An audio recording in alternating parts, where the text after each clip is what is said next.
nonsense, the center, with your host, DC Radical One.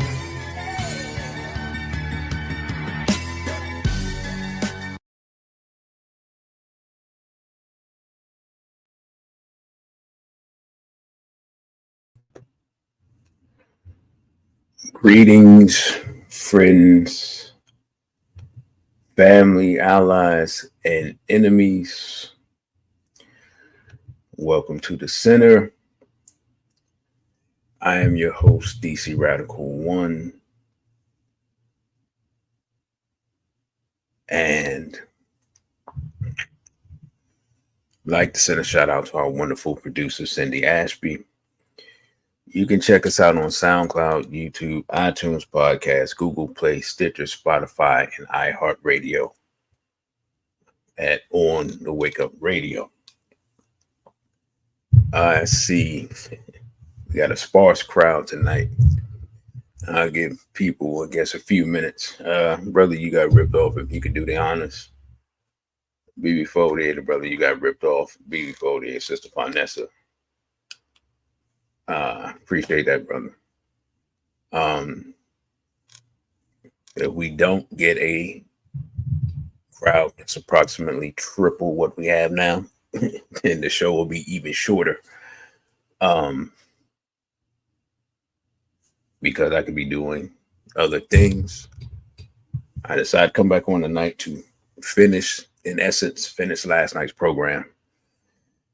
And let people know some stuff before the election. Oh, forgot music.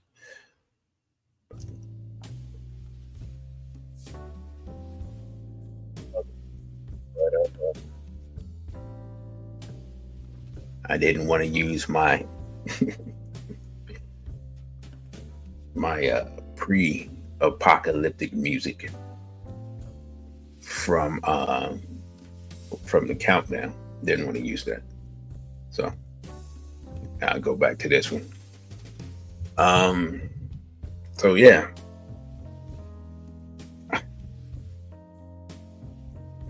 what was I gonna say? Yeah, so last and brother, you got ripped off. Thanks for sending me that. I didn't get a chance to go through everything, of course, but last night we got into a little bit of AIPAC and their involvement in U.S. politics. And I wanted to delve a little further deeper into that. And I was hoping more people would come through. Because I just put it like this. If you're not in America or you're not voting, you probably think it doesn't matter. But unless you don't pay taxes, they are controlling where a portion of your tax dollars are going. They are controlling America's foreign policy. And there are probably other things that they are controlling or at least influencing that I won't even get into tonight. This is not a comprehensive, or will not be a comprehensive expose, if you will. This is more like an introductory to those who had no idea. So let me announce real quick that, of course, this Saturday, which I guess that's November 2nd, Brother Jenny will be in Baltimore, Maryland at Terra Cafe, 101 East 25th Street, Baltimore, Maryland, 21218. I put the flyer up on the community tab, and I think I posted it on Instagram. I don't have my phone with me. And this, I believe, December 7th, Brother Jeannie will be in New York.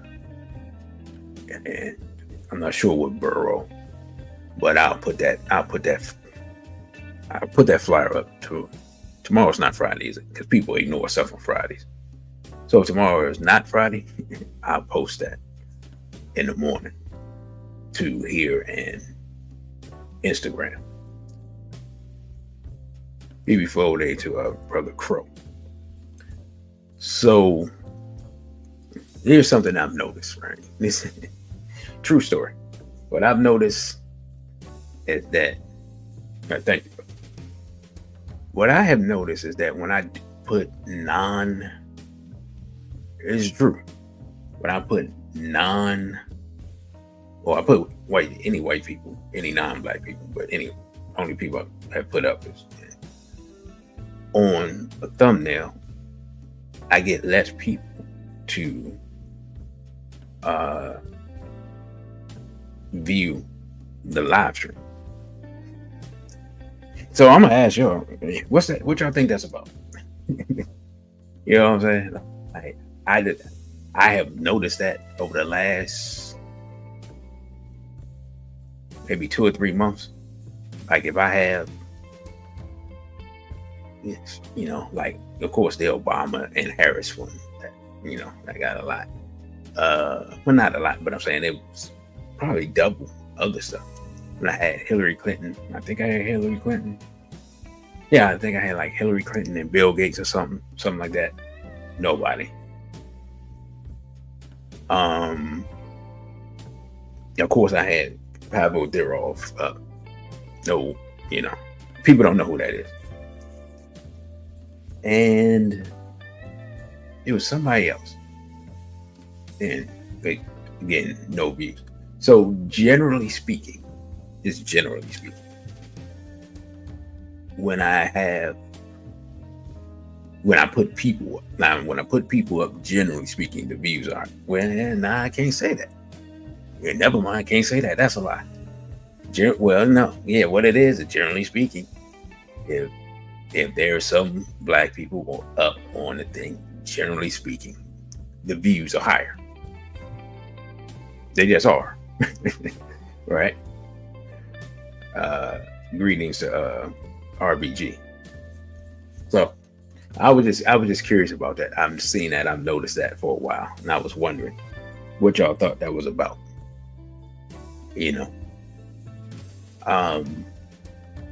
So yeah, that's all. That's all the announcements. It's possible I'll come on tomorrow. I'm debating. I'm trying to give BB48 to Sister Simone, BB48 to Natiru Kimmett. I'm debating whether I'm coming on tomorrow with an episode of SBL Talk. Haven't done one. Yeah. Oh yeah, nah. Yeah, brother. I didn't expect that one too. I've been saying I'm going to finish taboo topics. Oh, by the way, brother, did you send out the notifications in the Telegram for me? 'Cause I left my phone.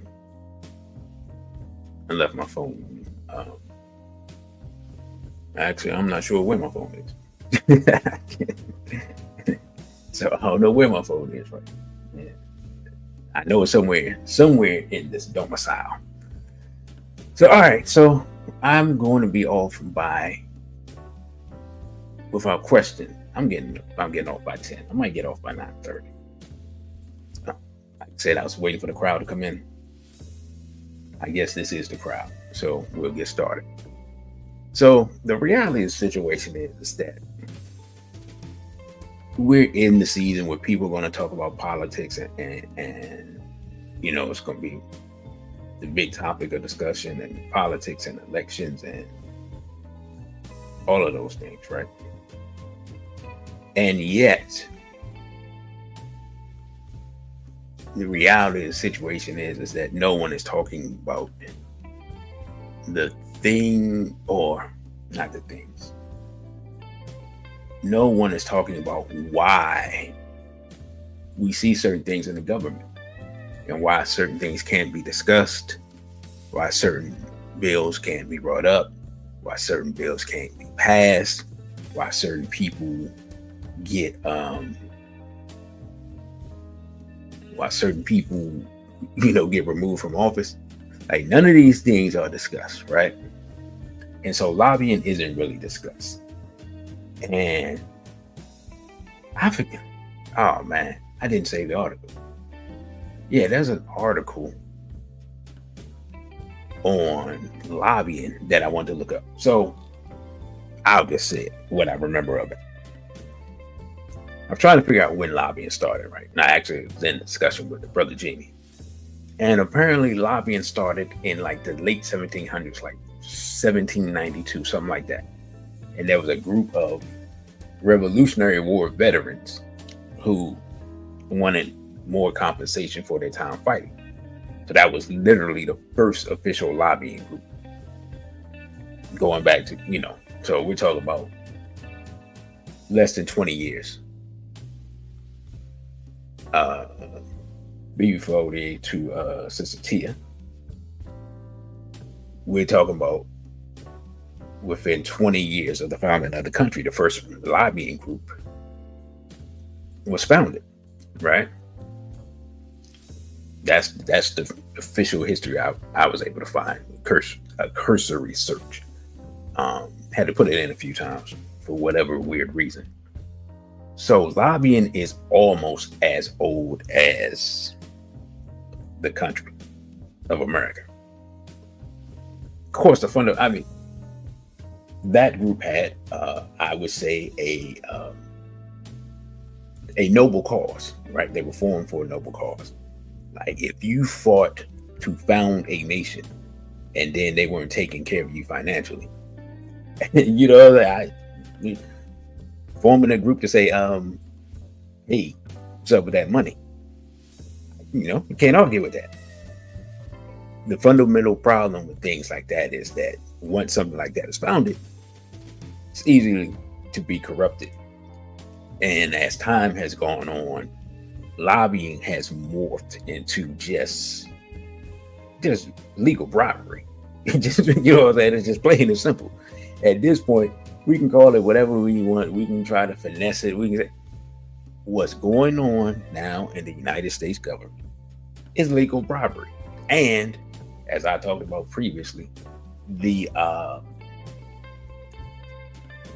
Citizens United decision, where they said that money is speech. Once that happened, then that just opened the floodgates, right? So now people,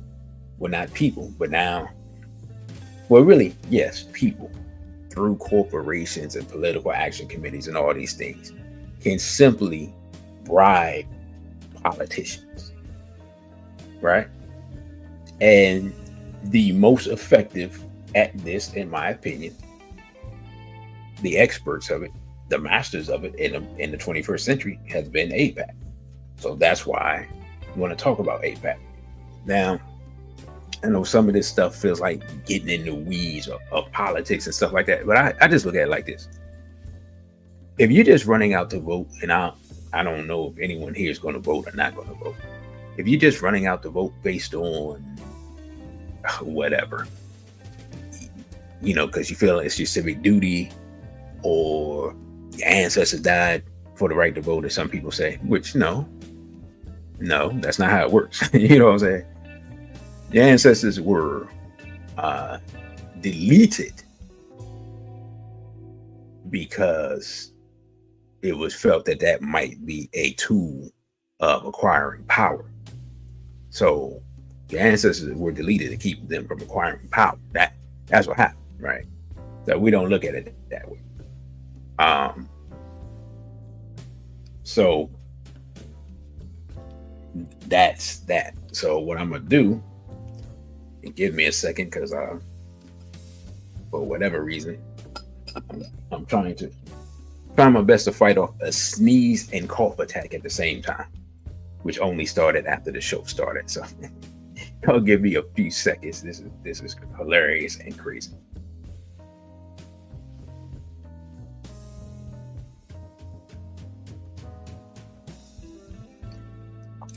Brother, you got ripped off, says you remember when it was private, when voting was private? At some point when they started giving those stickers to say I voted and all that stuff, I don't actually remember when that was. It seemed like that was the early 2000s, but I'm not sure. So, all right. So, even though we did cover this yesterday, we're going to cover this again, which is the founding of AIPAC. So, let's pull this up and make it bigger so y'all can see. And here we go. So, all right, let's get into it. The American Israeli Public Affairs Committee is a pro-Israel lobbying group that advocates its policies to the legislative and executive branches of the United States. Now, let's stop right here. That means that they, in essence, influence 2/3 of the government. Now, here's the thing. We have and I just thought about this like today.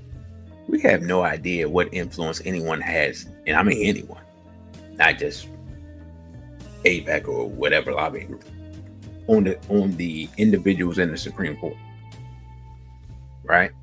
Like, what we know that they have, that someone has influence over them. They have people that they like. They have people that they don't like. They have their ideologies. They have their, everything. They're people. So, I mean, there's nothing to say that, and I'm just throwing this out here. There's nothing to say that this or some other group doesn't actually have control over, I won't say control, influence, that's where I'm going, over not just 2/3, but 3/3 of the government, right? I'm just putting that out there. By the way, this was crazy. Y'all see this building? Can y'all see that building? What's crazy is I know exactly where that building is, and I've been past that building literally 1,000 times. And I had no idea what it was, because where they built it and the way it's built is just like, it's not where you would expect it's not in the classical place where a lot of the lobbying firms are. But it is close enough, right? Like a lot of the lobbying firms, they're really close. Trying to think, they're closer to the White House than they are to the Capitol, historically speaking. This one is kind of a little bit further away, but it's the fact that I've gone past the building so many times, man, I just laughed when I realized what it was. I'm just like, things are closer to you than you believe. You know what I'm saying? So anyway, let me get back to this article. So, of course, this is wiki, which we always take with a grain of salt, but we'll just deal with the what we find relevant. It says that one of several pro-Israel lobbying organizations in the country has been called one of the most powerful lobbying groups in America. AIPAC was founded in 1954 by Isaiah L. Keenan, a lobbyist for the Israeli government, partly to counter negative international reactions to Israel's Kibbutz massacre of Palestinian villagers in that year, in 1954. Should we look up the Kibbutz massacre? Let's see. Let's look up the Kibbutz massacre, because we didn't look that up last time, right? So all right. The Kibbutz massacre occurred during Operation Shoshana, an Israeli reprisal operation that occurred in October 1953, when the IDF's Unit 101, led by future Prime Minister Ariel Sharon, attacked the village of Kibbutz in the West Bank, which was then under Jordanian control, and killed more than 69 Palestinian civilians, 2/3 of which would be 46, right? And at least 46, so we'll say 50 women and children. 45 houses, a school, and a mosque were destroyed. Ariel Sharon wrote in his diary that Kibbutz was to be an example for everyone, and that he ordered maximal killing, and damage to property. Post-operational reports speak of breaking into houses and clearing them with grenades and shooting. The attack followed cross-border rage from the West Bank. Israel framed the Kibbutz massacre as a response to the Yahud attack, in which an Israeli woman and her 2 children were killed. The massacre was condemned by the U.S. State Department, the UN Security Council, and even by Jewish communities. Now, you know it's bad. That means there were Jewish people like, hey, y'all going buck wild. You know, it wasn't too long ago. We was on the receiving end, like, calm down. People, might start acting like they was acting. Like, chill. Said that the State Department described the raid as shocking and used the occasion to confirm publicly that economic aid to Israel had been suspended previously for other non-compliance of the 1949 Armistice Agreement. So, all right. So that's that. Where were we? Oh, wait a minute. I thought this opened up a new page, but it didn't. So can we go back? All right. So,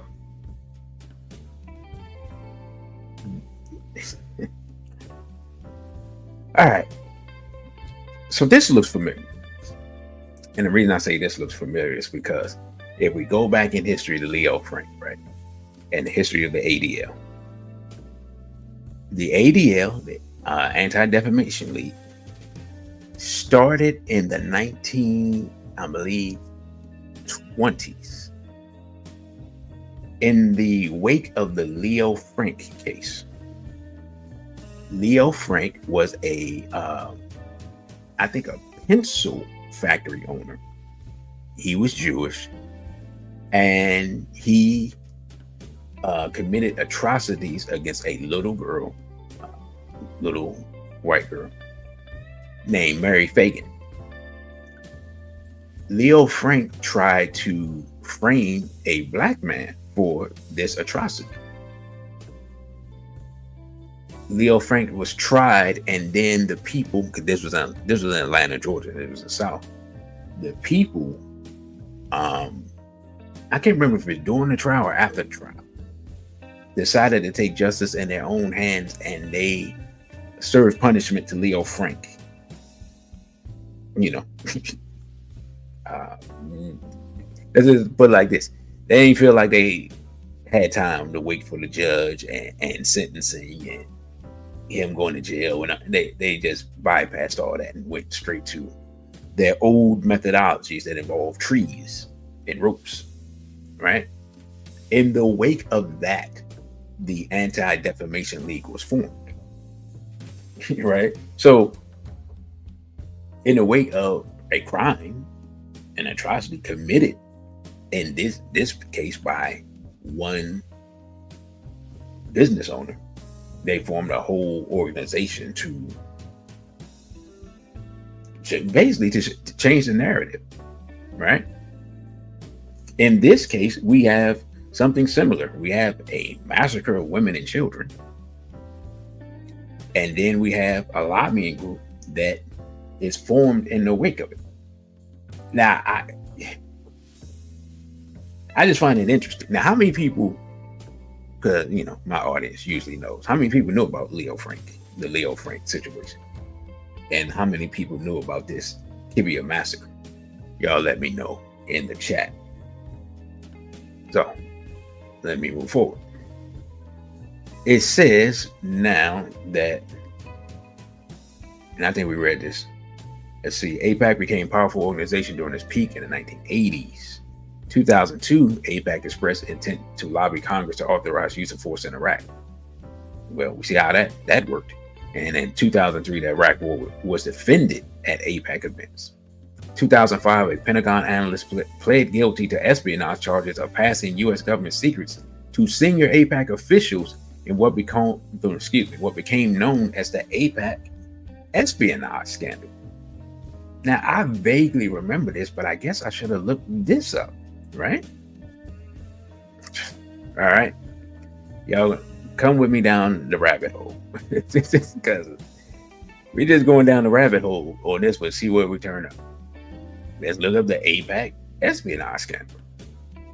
The Lawrence Franklin espionage scandal involved Lawrence Franklin, a former United States Department of Defense employee, passing classified documents regarding U.S. policy towards Iran to Israel. Franklin pled guilty to several. Is it pleaded or pled? Because for a long time it was pled, and then suddenly it became pleaded. Nonetheless, to several espionage-related charges, and was sentenced in January 6 to 13 years of prison, which isn't really that much for what is essentially treason, which was later reduced to 10 months house arrest. How much you want to bet that his lawyer? Anyway, Franklin passed information on to AIPAC policy director Stephen Rosen and AIPAC senior Iran analyst Keith Weissman, who were fired by AIPAC. They were then indicted for illegally conspiring to gather and disclose classified national security information to Israel.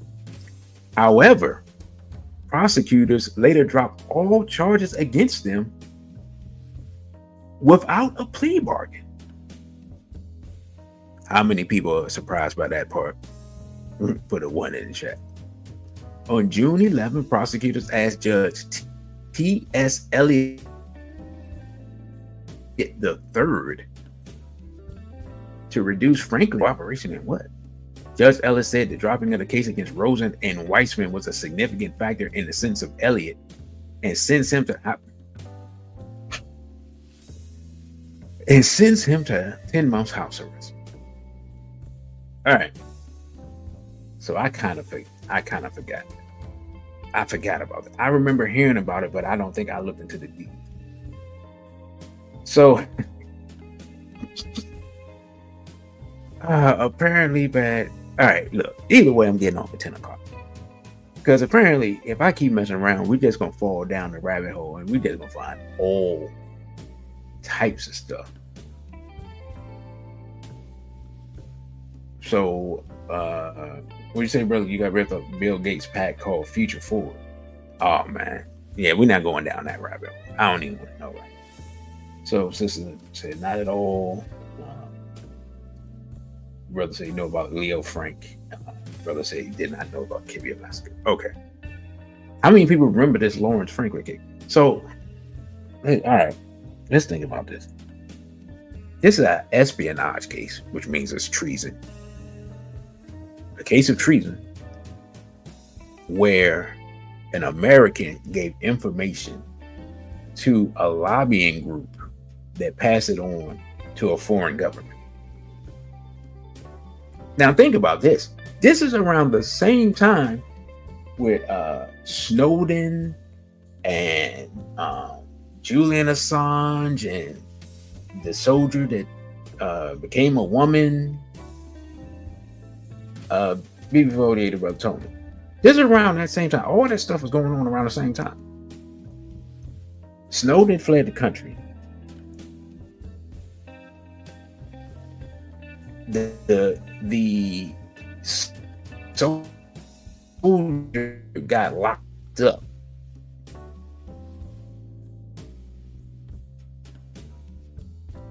And this guy got 10 months house arrest. And nothing. Right? Like, I just find that fascinating. Because if you remember like the early 2000s and the when the Iraq war was going on, like there were a lot of people in government who were trying to like blow the whistle on different things. There was a lot of stuff going on, just a lot of corruption, a lot of things going on, and a lot of people that were whistleblowers were suffering the penalty. But the people who were doing espionage, as we see here, they they were getting off scot-free. I didn't even know. I mean, I heard it, but I never looked into it. All right, well, that's why we fall down these rabbit holes. But now, let's go back to AIPAC. We can't even get past the scandals. It's funny, I looked right at that yesterday, didn't even get into it. Anyway, says until 2021, AIPAC did not raise funds for political candidates itself. Its members raised money for candidates through political action committees unaffiliated with AIPAC and by other means. In late 2021, AIPAC formed its own political action committee. It also announced plans for a super PAC, which can spend money on behalf of candidates. Its critics have stated it acts as an agent of the Israeli government with a stranglehold on the U.S. Congress with its power and influence. AIPAC has accused of being strongly allied with the Likud party and the Republican Party in the U.S. This is not. Let me tell you something. Whoever says that they are just aligned with the Republican Party, we're going to debunk that. We're going to let AIPAC debunk that, I think, later on. All right? Not 100% sure. Now, AIPAC describes itself as a bipartisan. There we go right here. AIPAC describes itself as a bipartisan organization, and the bills for which it lobbies in Congress are always jointly sponsored by both Democrats and Republicans, which kind of should throw up red flags, because for people that claim to not agree on how things should be done, for them to agree on one thing. So yeah. Now, let's see. AIPAC supporters claim its bipartisan nature can be seen in its yearly policy conference, which in 2016 included both parties' nominees, Democrat Hillary Clinton and Republican Donald Trump. Now, it's no shock. AIPAC has been criticized as being unrepresentative. Has been criticized as being unrepresentative of American Jews who support Israel. Yeah, okay, whatever. Yeah, I have no dog in that fight. I don't know if that's true or not. All right, let's get to the history real quick. Journalist and lawyer Isaiah L. Keenan founded the American Zionist Committee for Public Affairs as a lobbying division of the American Zionist Council, and they split in 1954. Keenan, a lobbyist for the Israeli government, had earlier times worked for the Israeli Minister of Foreign Affairs. Let's stop right here. A member of a foreign government starts a lobbying firm in America, and somehow that's legal. Now, I don't know subsequent to that if we have former Iranian officials or former Jordanian officials or former French officials doing this type of work. Maybe now they do, and it's not a thing, but this is not a good thing. This is not how the government is supposed to work. I'm sorry. Having people represent the interests of other nations to Congress and to be able to pay them, as we will soon see, millions of dollars. How is this not corruption? But let's get back to it. As a lobbyist, Keenan diverged from AZC's usual public relations efforts by trying to broaden support for Israel among traditionally non-Zionist groups. The founding of the new organization was in part a response to the negative international reaction, as we saw earlier, to the October 1953 Kibbutz massacre, in which Israeli troops under Ariel Sharon, who was going to be the leader of Israel, they killed women and children. As the Eisenhower administration, suspected the AZC of being funded by the government of Israel, it was decided that the lobbying efforts should be separated into a separate organization with separate finances. In 1959, AZCPA was renamed, in essence, AIPAC or APAC, reflecting the broader membership and mission. Keenan led the organization until his retirement in 1974, when he was succeeded by Morris J. Amate. According to commentator M.J. Rosenberg, Keenan was an old-fashioned liberal who did not seek to win support by donating to campaigns or otherwise influencing elections, but was willing to play with the hand that dealt. Okay, well, that was then, and that time has passed. Now, it says here that by the 70s, the Conference of Presidents of major American Jewish organizations, the AIPAC, had assumed overall responsibility for Israel-related lobbying within the Jewish communal landscape. The Conference of Presidents was responsible for speaking to the executive branch, and AIPAC dealt mainly with the legislative branch. By the mid-70s, AIPAC had achieved financial and political clout necessary to sway congressional opinion, according to historian Michael Oren. During this period, AIPAC's budget soared from $300,000 in 1973 to $7 million sometime in the 80s. Now, $7 million in the 80s is, I mean,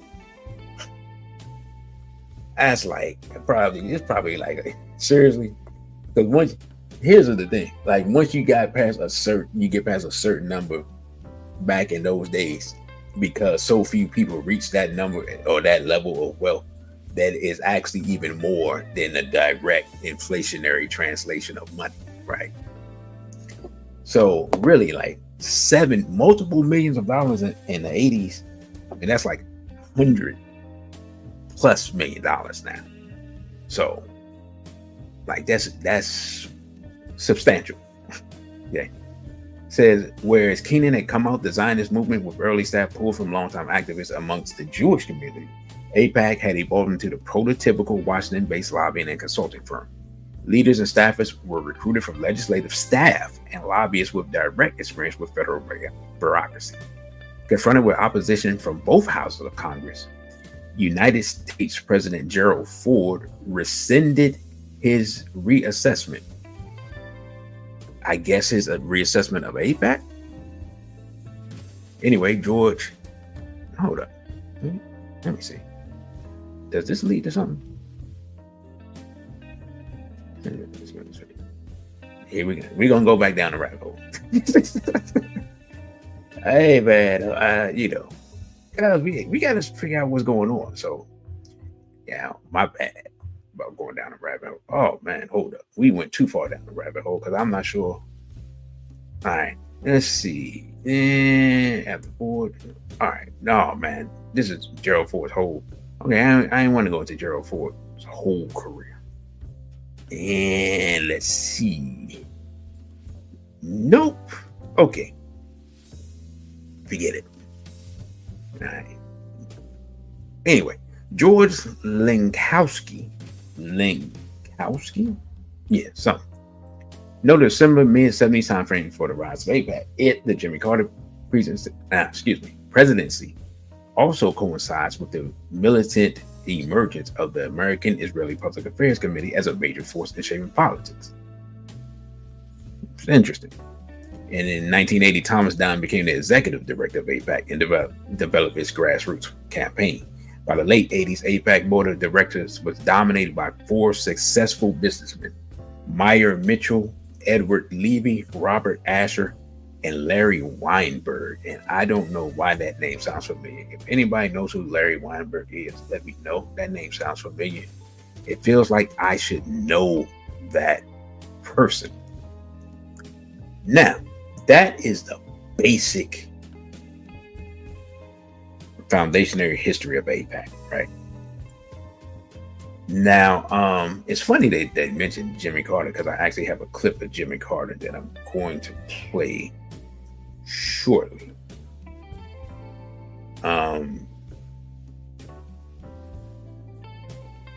Brother Tony, what's weird? Because I wasn't paying attention. So we're going to go back through this article that we saw before. And AIPAC targets Black Democrats while the Congressional Black Caucus stays silent. We talked about this before, but we're going to talk about this again. This is Jamal Bowman, Democrat from New York, who's no longer in office. And this is Ilhan Omar, who I don't trust at all, Democrat from Minnesota.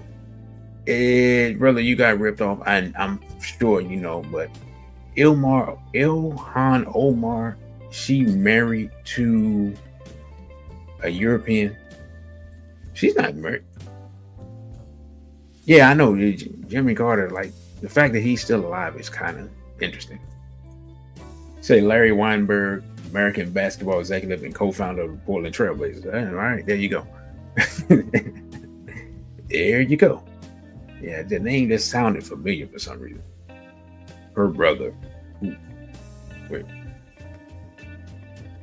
who, all right, whatever you're saying, you got ripped off, clarify that for me. But anyway, let's read this article real quick. Again, I'm pretty sure I did it yesterday, but we're going to do it again. The American Israeli Public Affairs Committee, the country's most influential pro-Israel lobbying group, is recruiting candidates to challenge quote-unquote progressive members of the Congressional Black Caucus in primaries next year. The CBC has been silent. Well, I guess this year now. The CBC has been silent on the AIPAC bid to challenge at least 3 of its members who are part of the so-called Squad, a loose group of progressive representatives. According to media reports and the Intercept's investigation, the only incumbents AIPAC has targeted so far in this election cycle are CBC members. So at the time of the writing, which it's been a year ago now, at that time AIPAC had only targeted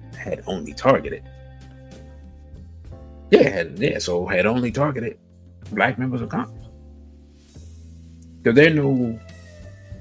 there aren't any non-Black members of the Congressional Black Caucus, are they? I'm going to venture to say there aren't, But anyway, the CBC silence on the electoral challenge reflects the divide amongst the Democrats on Israel, with so-called progressives increasingly willing to buck capital orthodoxies and speak up for Palestinian rights, and fundraising dynamics amongst caucus members. AIPAC has endorsed more than half of the CBC members. The AIPAC-backed members of the caucus, some 31 lawmakers, have received a previously unreported total of at least $3.6 million from AIPAC since 2022. So that would be a year and a half. So really, it's only $2 million a year. It doesn't take very much to buy a CBC member these days, huh? Let's see. What else said? Wait, huh? All right. Anyway, I'm not going. You know what? Y'all are trying to explain to me what's going on. I'm not going down that rabbit. Omar today. I'm not gonna do it. We got enough rabbit holes. We going there. Anyway, the silence has given rise to calls for the CBC to speak up for members under attack, especially given AIPAC's propensity for directing Republican money to challenge incumbent progressive Democrats in primaries. AIPAC and the Republican donors are intentionally targeting progressive members of the Congressional Black Caucus with right-wing primary challenges, said Alexandra Rojas, the executive director of Justice Democrats, which backed all 5 CBC members from the squad. The CBC and every caucus in Congress has the opportunity now to demonstrate their power and stand up for all incumbents against AIPAC's role in funding GOP dollars into Democratic primaries. Can I ask you a question? And this is a question I don't know. Are there any Black lobbying firms of any significance? And do we have any Black people funding any candidates who represent Black people? This is a question I'm asking. Right? Because think about it, right? They tell us, man, you got to vote. Vote. Remember, remember of all people, Sean Combs, I'm a vote or die. Like, all of a sudden, threats from Sean Combs seem a lot more relevant than they were back at that time. You know, I mean, vote or die, and you know, your ancestors died for the right to vote, so forth, so on. Nobody says pool your money together and start a lobbying firm so you can actually get what you want. I'm just saying. Hey, like, somebody help me out, because I'm not aware.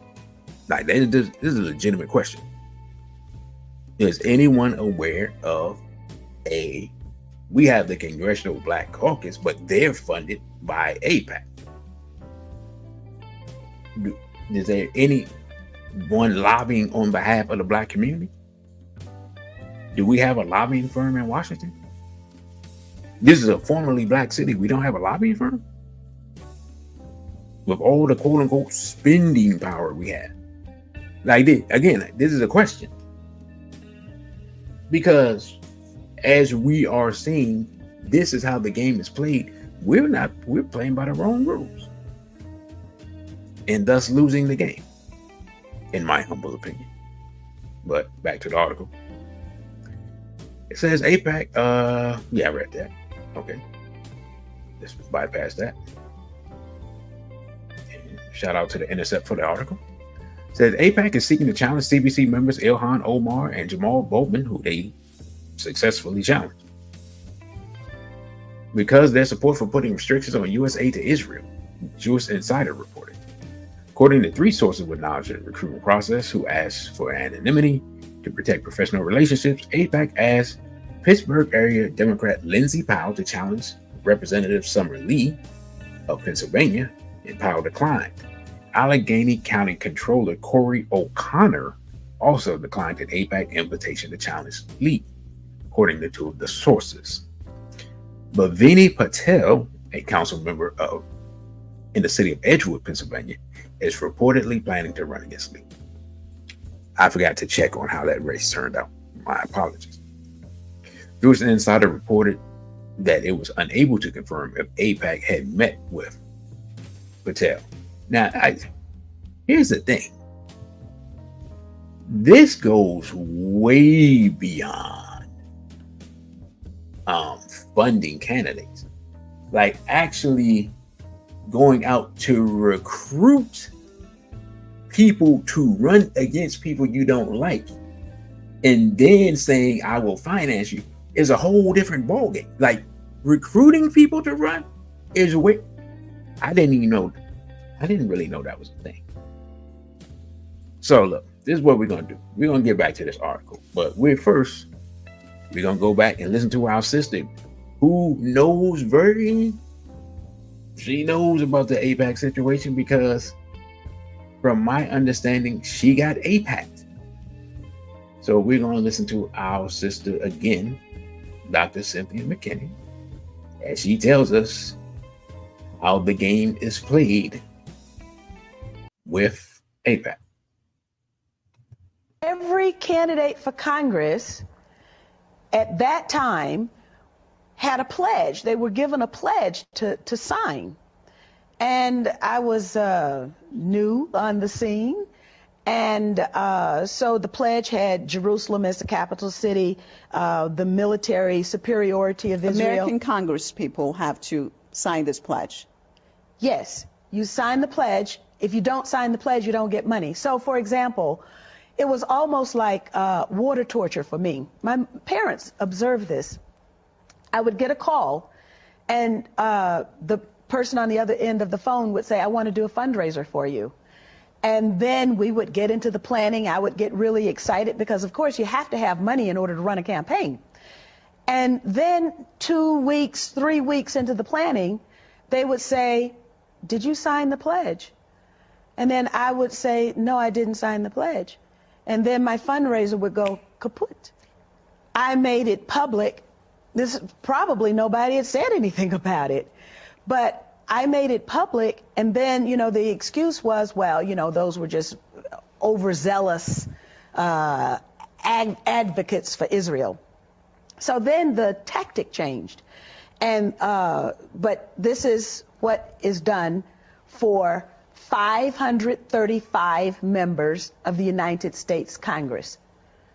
100 senators, 435 members of the House of Representatives have to now write a paragraph, which basically says the same thing. So it's not a pledge, but it's a paragraph, and you post it, and, you know, there are these forums you have to go to at the synagogues or whatever. And then, you know, if you don't perform appropriately, then you don't get money to run your campaign.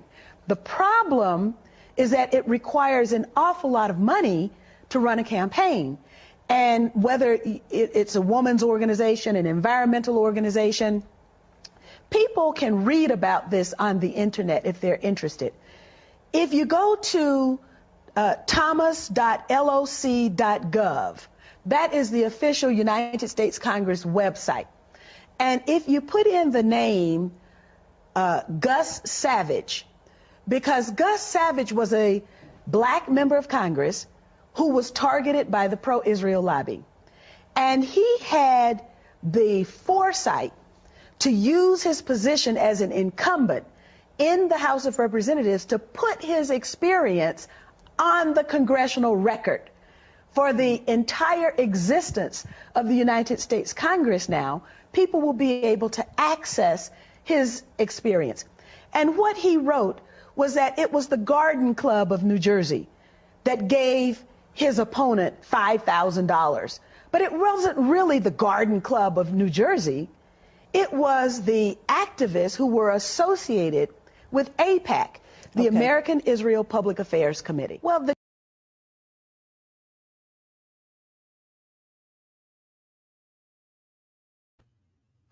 All right. So that was our good sister, Dr. Cynthia McKinney. Did I say, Brother Brian, did I say something else? Did I misname her? If I did, my apologies. So, yeah.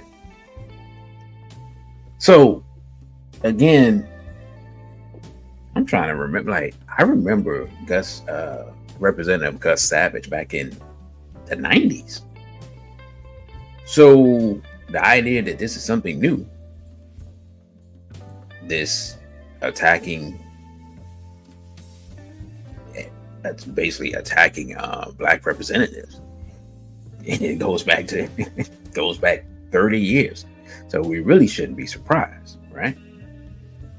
Now, while AIPAC declined to respond to specific questions about its involvement in challenges against CBC members, the pro-Israel lobby defended its record supporting black candidates for Congress.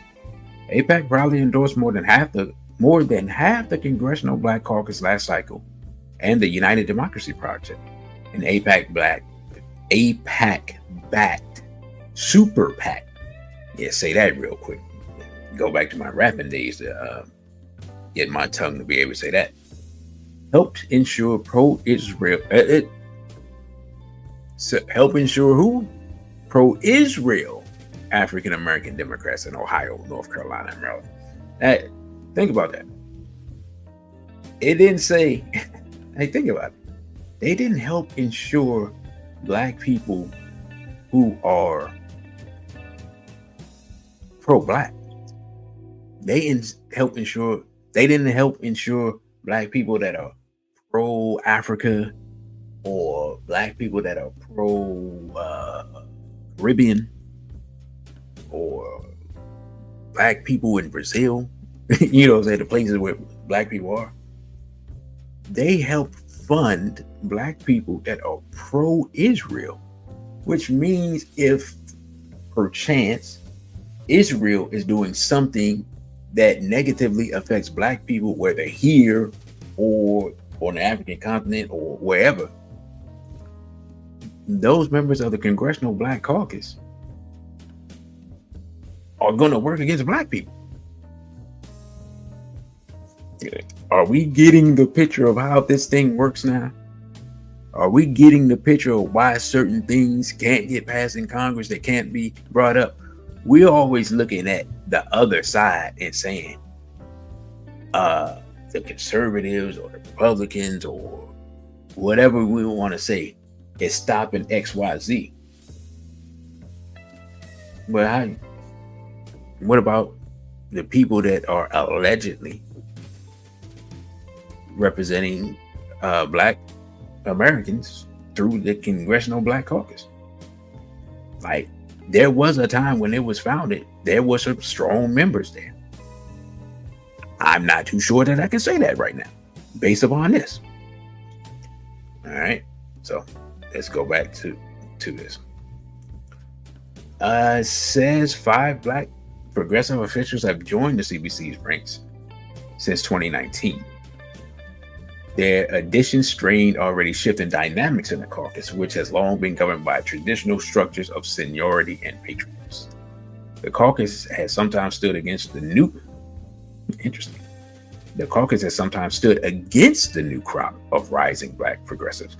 The CBC bet against Representative Ayanna Pressley of Massachusetts in 2018 and backed her white incumbent opponent, Representative Mike Capuano. The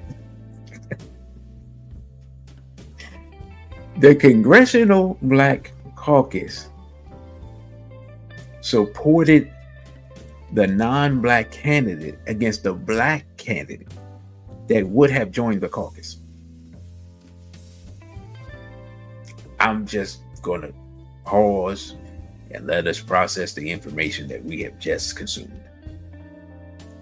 Anyway, Presley won and joined the CBC.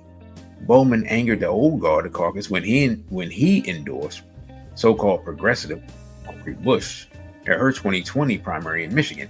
Now, I was told that Cori Bush spoke out against Dr. McKinney, which if she did,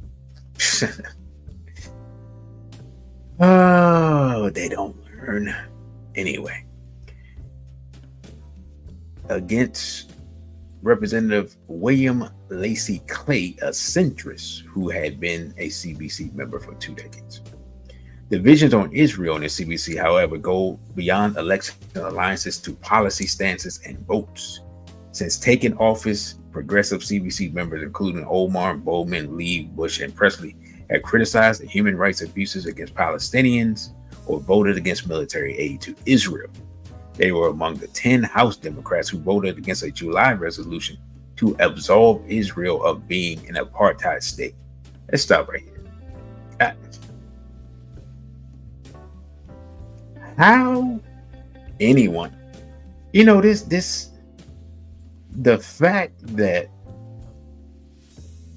it's just wild to me that the fact that anyone can even debate, I don't know, wherever you stand or whatever, that you can debate whether or not Israel is an apartheid state based upon, if you had no idea about anything other than before the last 2 years. At this point, like, you're just lying to yourself and everyone else. Like, the idea that the Palestinians have rights or the same rights as Israelis in Israel, that is ridiculous. And we've covered various goings on with that. I feel like ad nauseum at this point. And yet, pointing out the obvious is standing out. Like, what is going on, man? Like, no, seriously. Even if your position is just 100% pro-Israel, which, okay, fine, cool. Maybe you believe that that is the Holy Land and these are the chosen people. Fine. Okay, cool. That's your right to believe. But to within that say that they are treating the Palestinians as they would treat themselves, it's just a lie. I don't get it. You know what I'm saying? You just have to just accept it. Yeah, they the chosen people, but man, the way they do these other people, it don't look so good. You know what I'm saying? Hey, brother RBG, man, look, I'm reading an article with you. I'm just as flabbergasted and dumbfounded as anyone right? The critical stance on U.S. support for Israel drew AIPAC's ire, with the group ramping up its efforts to challenge the CBC incumbents. AIPAC's shifting campaign strategy presents contradictions for the CBC. The caucus leaders have close relationships with AIPAC. Yeah, we see. But the group has also historically put an emphasis on the importance of supporting incumbents, or protecting incumbents, excuse me. Yes, so much for that. Since 2022, the CBC's top AIPAC recipients, including Glenn Ivey of Maryland, y'all know I know him, who has taken $750,000 from the group. House Democratic Caucus leader Hakeem Jeffries. If the Jeffries name sounds familiar, it's because his uncle is the venerable Dr. Leonard Jeffries. Right. Yeah, not that Dr. Leonard Jeffries. True story. It's a true story. This about 8 years ago. And maybe 10 now, but time flies. I met Dr. Jeffries, not for the first time, but he came to DC a couple of times, and I went out to the events both times. It may have been 3 times, right? It is a true story, man. Dr. Jeffries asked me, he's like, brother, you Asian? I was like, excuse me? My I beg your pardon button. I beg your pardon. And I was like, no, Baba, I'm not Asian. He said, he's like, no, brother, could you come in here with your crisp shirt and slacks, and you come in here and you sit and you listen intently and take notes? So you just look kind of Asian-ish. And I couldn't do nothing but laugh. I was coming straight from work. You know what I'm saying? I'm coming straight from work. What do you want me to do? you know what I'm saying? I'm not going home, change clothes, and come back. If I go and get my African attire, it just wasn't gonna happen. So, coming there was closer. Yeah, going straight to the events was closer, man. But I always laugh when I think about Dr. Jeffries, because he just asked me straight out. It was crazy. As I think about it, is Hakeem Jeffries taking money from AIPAC, is that Dr. Leonard Jeffries' life was threatened several times by the JDL, the Jewish Defense League. Now, I'm not saying there's any connection between the JDL and AIPAC, but I'm just saying both of them represent Israeli and or Jewish interests. And one of them is paying the uncle. One of them threatened the uncle, while the other one is paying the nephew. I just find that interesting. But let's get back to the article. Let's see who else we have. So Jeffries took basically $500,000. Valerie Fushi of North Carolina is taking nearly $500,000. Representative Richie Torres of New York has taken about $500,000. And Representative Chantel Brown took $750,000, $350,000. So I guess maybe she's new. She got the low end of the money. Says Jeffries, who has led the congressional efforts to protect incumbents against primary challengers, is a close ally of AIPAC, as are CBC leader Stephen Horsberg. I have no idea who that is. Anybody know who he is? And CBC PAC leader Gregory Meeks. I do know who that is. CBC members have regularly led and attended AIPAC's annual trips to Israel, conferences, and other events. The alliance has put CBC members at odds. Omar and Bush joined other progressives in protesting an official congressional address by Israel President Isaac Herzberg in July amid efforts to radically politicize the country's judicial system. I'm not going down that rabbit hole. I want to hit this link and see what that's about, but it's already after 9 o'clock. Jeffrey said he welcomed Herzberg with open arms. I bet he did. The next month, he led AIPAC's annual congressional delegation to Israel. Let's just stop right here. So, we can say that Mr. Jeffries is 100% in AIPAC's pocket. And he just bought and paid for on the cheap. Like, in today's environment, selling out for less than $1.6 million, which is only $1 million flat after taxes, is wild to me. You know what I'm saying? like, they buying people on the cheap. You know, I would be offended. Hey man, we got 300,000. 300,000? Are you serious? That's it? Is there more under the table? Is there an envelope?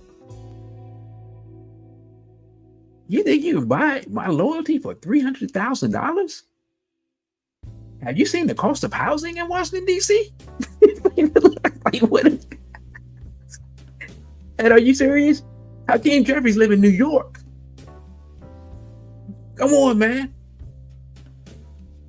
Like, what? Can't even buy a brownstone with that. $450,000, man. You can't live in Harlem no more with that. And we just, this is low-key embarrassing, man. Like, if you're gonna be a trader, like, get some real money, please. So what I'm gonna do is stop right here. Well, I'm gonna stop making jokes, and I'm gonna show this quick clip. I think it's only a minute or whatever. It's a real quick clip that talks about AIPAC's targeting of Black politicians. Israel Public Affairs Committee, better known as AIPAC, is targeting some members of the Congressional Black Caucus over their views on the Israel-Hamas conflict. The pro-Israel lobbying group is upset with members of the so-called squad for demanding a ceasefire in both Israel and Gaza due to violence that has resulted in the deaths of at least 1,200 people in Israel and more than 11,000 in Gaza, including mostly women and children. AIPAC has vowed to spend up to $100 million to endorse primary challengers, who the group believes can unseat incumbents Jamal Bowman, Ilhan Omar, Ayanna Pressley, Cori Bush, Summer Lee, and the remaining squad members in the 2024 midterm elections. Lee tweeted, "One PAC promising to spend $100 million against 5 working class, Black and brown reps in working class districts is why we can't have a representative democracy." I don't know. What if we had governing that reflected our community's needs instead of AIPAC's? Squad member Representative Alexandria Ocasio-Cortez took to X and stated, "Gotta spend $100 million to unseat the few who believe in Palestinian human rights and a ceasefire that most Americans already support. The acceptable level of dissent is 0. In the 2022 midterm elections, AIPAC endorsed 109 Republican congressional members who voted to overturn the 2020 presidential election. All right. That was that. Shout out to the Griot for that report.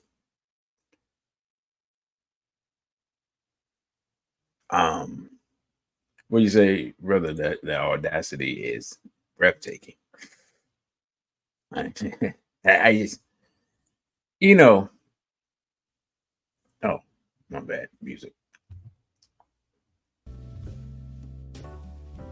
And what's crazy is I've read this article like multiple times, but still it's just like Leonard Jeffries, man. It's crazy. Said more centrist CBC members and their political allies have been involved in combating progressive gains in the Democratic Party.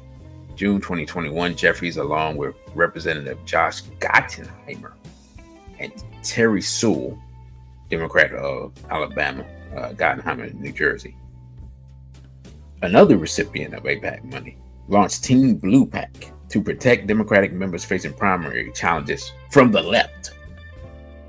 And last June, Democratic operatives closely aligned with CBC members launched a new dark money group to fend off primary challenges. So basically, they've been giving money to to challenge people and protect people who are servants of AIPAC from people who may, who are even thinking about speaking out against, or could possibly speak out against Israel, right? It says Jeffrey's spokesperson Christy Stevenson declined to say whether Jeffries planned to endorse Leo Bowman, but said Jeffries would keep backing Democratic incumbents. The quote-unquote leader, can't even say the man's name out here, Hakeem Jeffries, intends to continue his practice of supporting the re-election of every single House Democrat. All right. I'm done with that. I think we've covered that enough. Now, next article that we didn't get a chance to get all the way into: how does AIPAC shape Washington? We tracked every dollar. So before I get into that, again, let me make the announcement that Brother Irritated Genie. Well, hold on, let me make the usual announcements. Let me go back. All right. Again, this is the Center Live. I am your host, DC Radical 1. You can follow me on Instagram at dc.radical1, on Twitter at dcradical_ONE, on OTW2, which is a Black-owned free speech platform, at DC Radical 1. And if you find value in this information, you can donate via Cash App at $DC Radical 1. And you can email me at dc.radical_1@protonmail.com. Also, if you want to support or want to help fund my planned trip to New York with Brother Genie, well, not with Brother Genie, but going there to record the New York event December 7th, I'd greatly appreciate donations for that.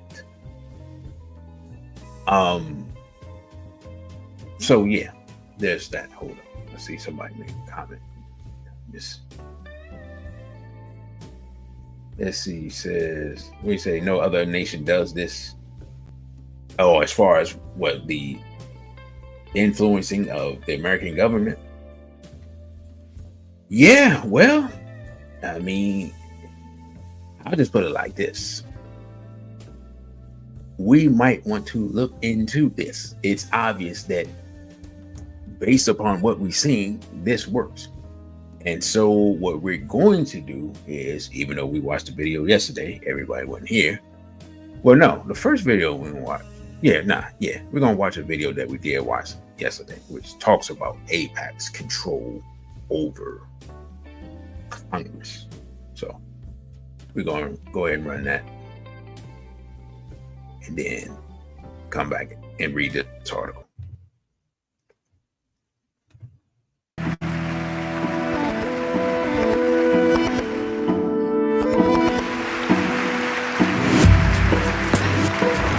Why does the U.S. support Israel so staunchly? Shared values? A military outpost in the Middle East? Or an unending apology for Holocaust? Any of them or all of them would be the answer. Yet, it is noteworthy that the U.S. politicians, whether today or in the past, whether they be Republican or Democrat, vehemently pledge support to any Israeli action. This support goes much beyond alliance, but becomes the embrackment of Israel's sick-minded Zionism. You don't have to be a Jew to be a Zionist, and I'm a Zionist. And we're going to make Israel great again, and we're going to make America great again. We're going to make them both great again, greater than ever before. As long as I'm a United States Senator, I will do everything in my power to ensure broad and bipartisan support for Israel's security. Less than a month left for the U.S. elections, the same question keeps minds occupied. Is the U.S. politics strangled by pro-Israeli lobbies? Looking at the consequences of their activities, such as unseating certain politicians or ensuring further monetary aid from the government, the answer seems to be yes. Good morning, AIPAC. AIPAC, American Israeli Public Affairs Committee, which is the biggest pro-Israeli group but ironically ineligible to make any donations, has already officially spent more than $100 million in the electoral races via guiding individuals or registered lobby groups. Existing in the U.S. for almost half-century, AIPAC basically pushes members of Congress, presidents, and other elected officials to pass policies that unconditionally support Israel. Up to today, the staunchest supporters of Israel within U.S. politics have received enormous donations from AIPAC, including the U.S. President Joe Biden, the now bribery-convicted Robert Menendez, Hillary Clinton, John McCain, Ted Cruz, and so on. But AIPAC is not only this. Let's give an ear to American-Palestinian journalist and author Ramzi Baroud, who believes AIPAC is more than a simple lobby and has bypassed U.S. policy-making mechanisms entirely. What is happening between Israel and the United States is not exactly lobbying in that sense. In fact, the largest, supposedly the most powerful lobby groups of them all, AIPAC, is not even registered as a foreign lobby group, as if you are part of the domestic politics of America. And this is, I think, is the greatest achievement of the so-called Israel lobby, is not, number one, their ability to behave in a way that made Israel a domestic issue in American politics. Furthermore, Baroud argues that most of American policymakers themselves were acting like a pro-Israel lobbyist. The neoconservatives, which is the powerful ruling elite that had a great sway of power over American foreign policy during the George Bush administration, they are essentially all pro-Israel lobbyists. Many of them had dual citizenships. Many of them worked for Israeli organizations, Israeli companies, played the roles of advisors within the Israeli government, close to Benjamin Netanyahu and others. And they were yet the ones presented to the American public through American media, Fox News, CNN, MSNBC, and all the rest. They presented themselves as, good old Americans.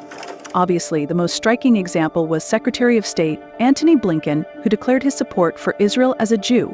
I come before you not only as the United States Secretary of State, but also as a Jew.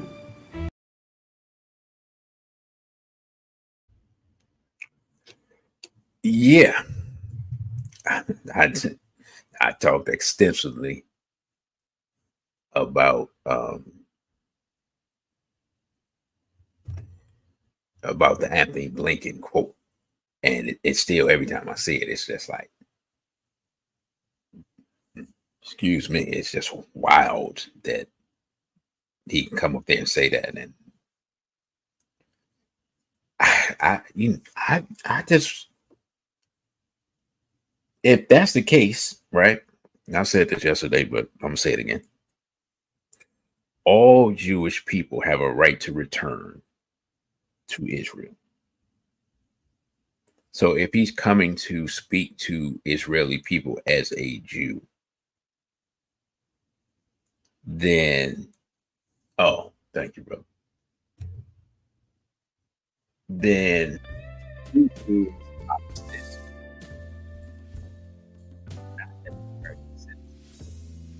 but as an Israeli citizen in America, ostensibly working for Jewish interests by his own statements that he's not coming to Israel as the American representative of this, the American Secretary of State. He's coming to them as a Jewish citizen in America. This is basically the person in charge of America's foreign policy, working as a foreign agent or agent of a foreign government, however you want to put it. How is this not? How aren't people outraged? How is this not illegal? Who else? What other country has been able to do this? They spend all this time talking about Russian influence, and Russia tried to hack this, and China tried to do this, and man, whatever they're trying to do is nowhere near as effective as what AIPAC is doing, which is, as it says, a pro-Israel lobby that has apparently a virtual stranglehold on the government. And then, as I'm speaking, I'm thinking about it. Well, what other person? Well, first of all, does Anthony Blinken have dual citizenship? We need to find that out.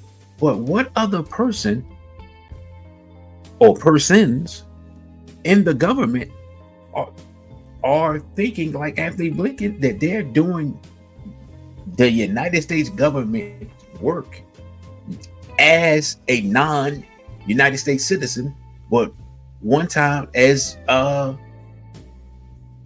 Israel, and that's an Israeli citizen.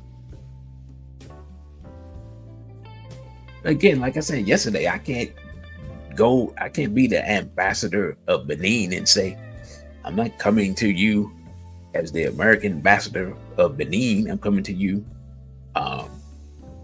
I mean, I can say it, but I don't think I had a job that long. But I come to you as a son of Africa, and I'm going to do everything I can to, right. As an ambassador, I'm going to tell them I'm going to do everything I can to enact their agenda. Now, that sounds crazy. As me, as a son of Africa, that sounds crazy. You know what I'm saying?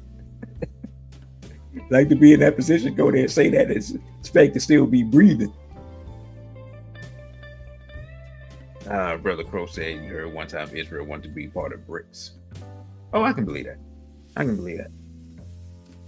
All right, so let's get into this article, because I was supposed to get into the article yesterday. I didn't. And now we're rolling along with already an hour and a half. So it says, for decades, the American Israeli Public Affairs Committee has been an influential presence on Capitol Hill, working behind the scenes to lobby politicians and their staffers in support of Israel. But ahead of the 2022 midterm elections, AIPAC made a decision that will fundamentally alter its purpose and the contours of American politics. After 60 years of issue-based lobbying, AIPAC for the first time opted to spend directly on campaigns, flushed with millions of dollars from loyal donors, among them Republican billionaires like I believe Sheldon Adelson's wife. Like I don't know how much money she gave Trump. It's like something crazy. I can't remember.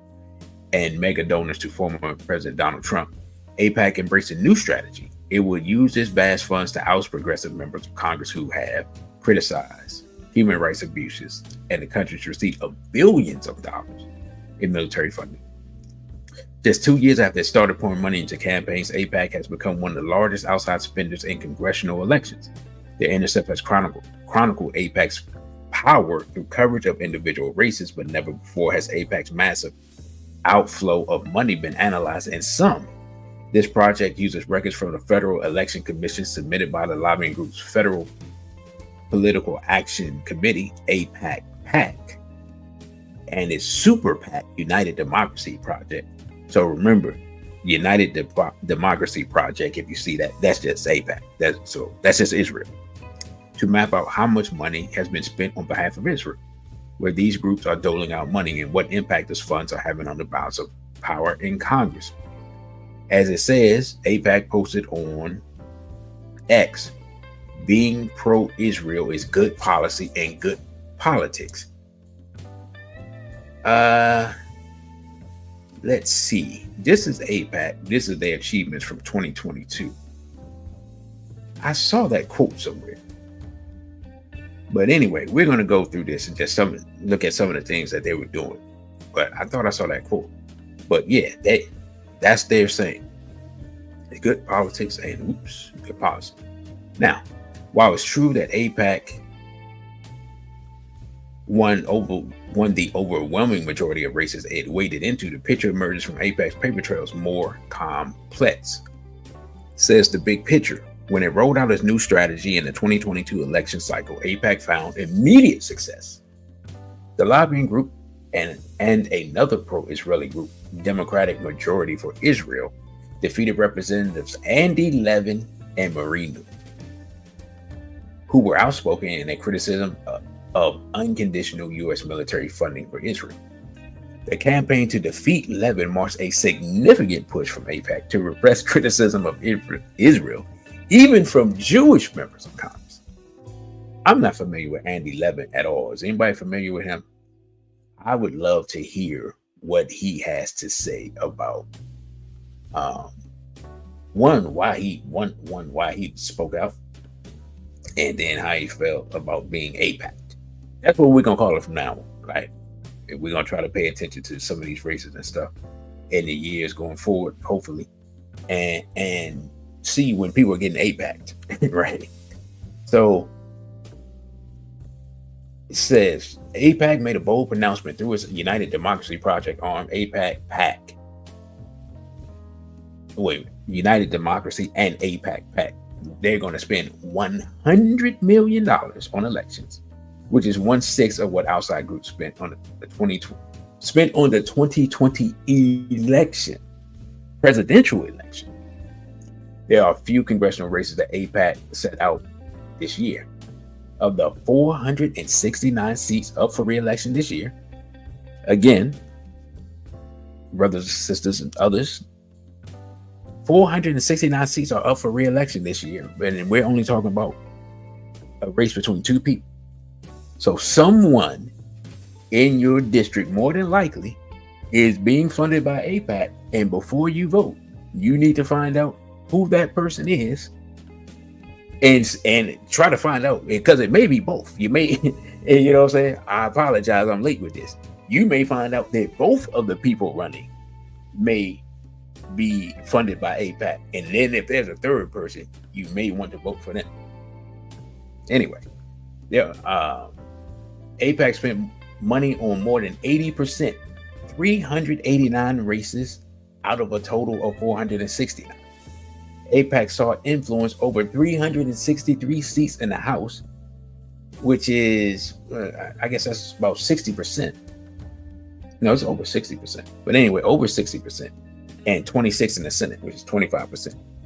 And I don't think all Senate seats come up. They don't come up at the same time.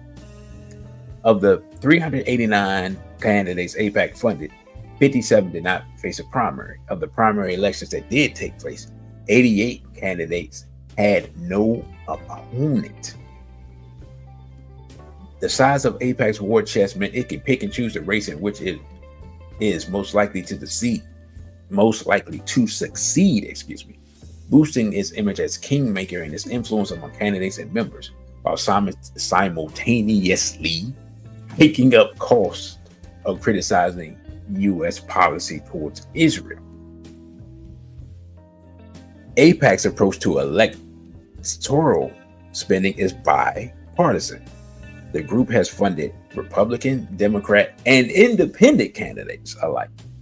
AIPAC-PAC, man, I'm tired of saying AIPAC-PAC. Anyway, supported 233 Republicans with a total of $17 million in funds, but 152 Democratic candidates received 28 million. Wait, oh my bad. Hold on, I must have misread. So the 233 Republicans got 17 mil, but the 152 candidates, which represent about 67% of the Republican candidates, received approximately 60% more, because they spread out 28 mil to those candidates. Senators Joe Manchin of West Virginia, Kirsten Sinema of Arizona, Angus King of Maine, who got just under 300,000 between them, are independent. So those three quote unquote independents basically got 100,000 apiece.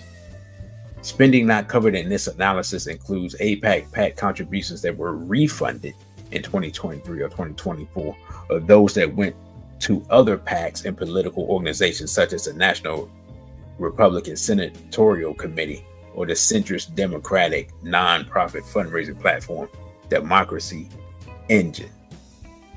Let me just stop right here. Greetings to Brother Lee. Are we getting the picture yet that the American government is completely bought and paid for? Not because, again, AIPAC is not the only group that exists. But what's crazy is that even though they're not the only group that exists, they could be funding other groups and putting money through other groups. And then there are other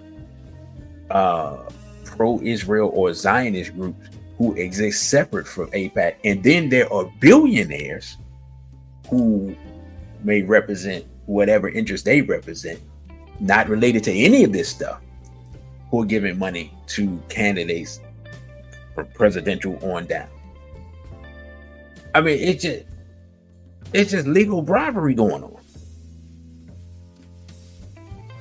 And I mean, it's the more you look at it, and this is why I will give credit where it's due.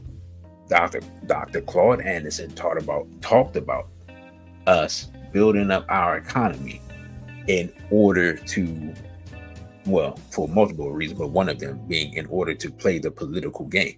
Because if I'm not mistaken, Dr. Claude Anderson was a member of the Carter administration, right? So he knows, Washington inside and out, how it works.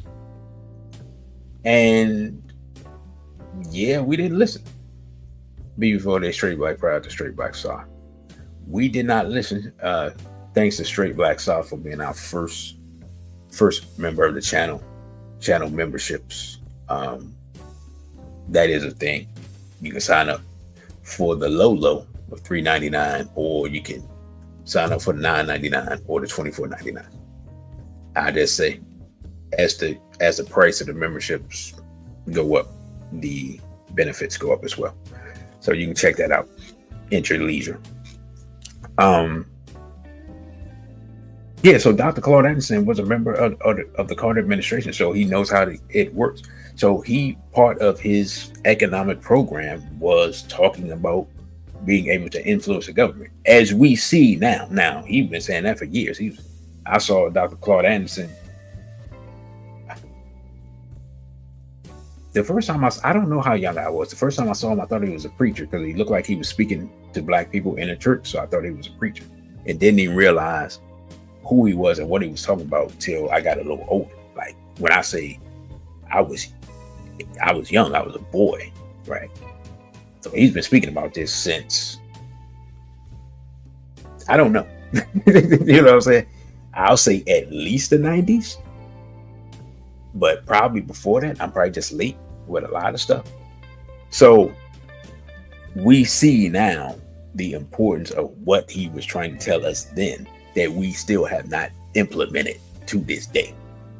You can argue about some of their other things about Dr. Claude Anderson I'm not really a fan of, but his understanding of the connection between economics and influence of politics, we can't argue that part, right? We're witnessing it right here. Now, let's get back to the article. It says AIPAC also gave more than $3 million to party committees and organizations on both sides of the aisle, including the NRSC, that I've never heard of, Democratic Senatorial Engine Committee, the Jeffries Majority Fund, which got to be named after Hakeem Jeffries, and Democracy Engine. AIPAC spent this year on races in every state except Ohio, although the group funded several Ohio candidates in 2023. Among the places they spent most were New York and California, predictable big money locations with two of the largest delegations in Congress. But outliers like Missouri and Maryland, which doesn't shock me at all. Like, the more I learn about Maryland politics, it's just like, man, the corruption. Maryland coming to play this cycle as United Democracy Project funneled cash to back its preferred candidates. Missouri, where AIPAC spent the second most on races this cycle, has only 8 congressional seats, but received more than $11.7 million in spending, on just one race in which AIPAC-backed Wesley Bell ran against Cori Bush, a Democrat from Missouri. In Maryland, which also has 8 congressional seats, AIPAC-backed candidate Sarah F. Frelt drew $4.2 million in AIPAC money this cycle. I've never heard of that person. Must be different part of Maryland. Anyway, so far the spending has had its desired effect. The number of members in Congress willing to support conditioning aid to Israel criticizing human rights abuses has shrunk as AIPAC has increased its electoral spending and put to work targeting quote-unquote progressive candidates and lawmakers. So basically, they have spent thank you, brother. They have spent money to completely, well, not completely, but as best they can, just shut down any discussion on cutting off money for Israel to fund its war against the people in Gaza, which the response to which will be more resistance from not just the people in Gaza, but the people in Lebanon, represented by Hezbollah. Because again, Israel has invaded Lebanon. Like, this idea that Lebanon's not its own country with its own flag and its own people, like we seem to forget that, right? Notice they don't say that they invaded another country. They say, oh, we're fighting against quote unquote terrorists, which is Hezbollah. But Hezbollah is defending Lebanon, right? So they're spending money to keep people from talking about these things so that they can get more weapons, so they can wage more war. And the natural response to that is at what people are calling the resistance, resistance to tyranny. That's just a natural response. That's natural to human nature. And so basically, in essence, all they're doing is making sure that Hezbollah, Hamas, and the Houthis respond. And then they're also trying to get the United States involved, as we had talked about before, to get in a war with Iran, which they've been trying to do for decades. Literally, they're paying Congress to fund what could lead to World War III. See, we don't look at it like that, do we? So real quick, I'm gonna get back to this article, but it's so much bigger than what we think. It's bigger than these individual races. It's bigger than these little individual congressmen. It's part of a step-by-step process, right, of total control. But what we're going to listen to Jimmy Carter.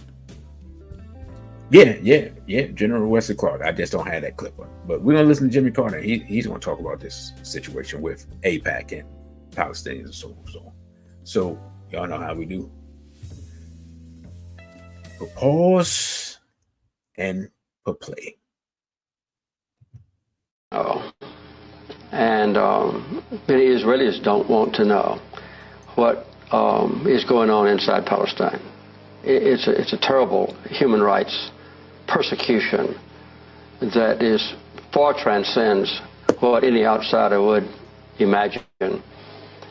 And there are powerful political forces in America that prevents any objective analysis of the problem in the Holy Land. I think it's accurate to say that not a single member of Congress with whom I'm familiar would possibly speak out and call for Israel to withdraw to their legal boundaries or to publicize the plight of the Palestinians. And that is added on to by the very effective work of the American-Israeli group called AIPAC, which is performing its completely legitimate task of convincing Americans to support the policies of the Israeli government. And AIPAC is not dedicated to peace. they're dedicated to inducing the maximum support in America, in the White House, in the Congress, and in the public media.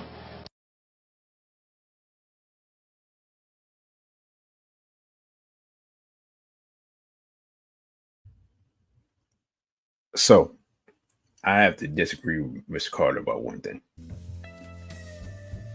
Completely legitimate is not a word I would use in this context.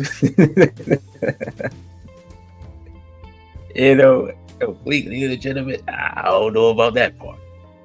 But hey, it is what it is. So, all right, let me see. Do we want to look at the individual races? We'll just look through them real quick.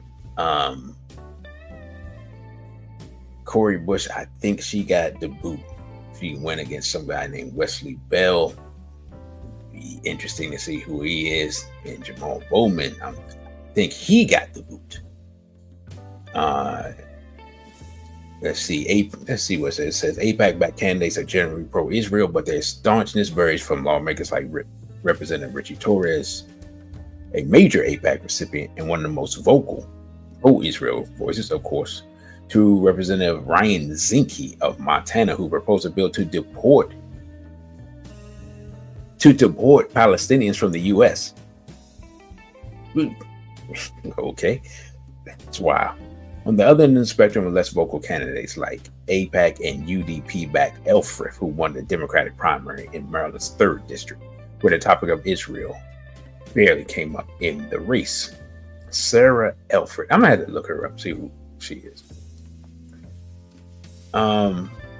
So let's see. Let me go to strategies and allies. Let's see what it says. It says AIPAC strategy is more than just spending to boost its preferred candidates. A major part of AIPAC's approach is spending big against candidates it wants out of office. Well, we've seen that. Its two highest profile cases this cycle. AIPAC spent $30 million on ousting Bowman and Bush, leading to two of the most expensive Democratic House primaries in history. That was just in the primary. Its embrace of this tactic dates back to 2020, the Democratic presidential primary, when an offshoot Democratic majority for Israel, led by former AIPAC consultant and longtime Democratic pollster Mark Mellman, first went negative against Senator Bernie Sanders, who himself is Jewish, if I'm not mistaken. Let's see what it says. It says AIPAC helped fund the Democratic majority for Israel as attacking Sanders after the Jewish senator, right? And strong critic of Israel human rights abusers called for conditioning military funding for Israel. So they went after Bernie Sanders. Wow. And Bernie Sanders, man, I mean, why? He's not still a Democrat, is he? Because the Democrats have been rolling on him for a while now. It's just, you say show the graph of the seats. I thought I showed that. I didn't show that. Oh, let me go back. You said, brother, what? Let's see. You mean the chart that had the number of seats? This one, that one, this chart. Here's what's crazy. Oh yeah, okay, yeah. This is their wins and losses. They lost. AIPAC funded people lost 2 seats that were for the GOP and 2 that were for the Democrats. So we can basically say that, I mean, what, 4 out of 400 or whatever? What's that, 99%? They got like we'll say over 95% win percentage, right?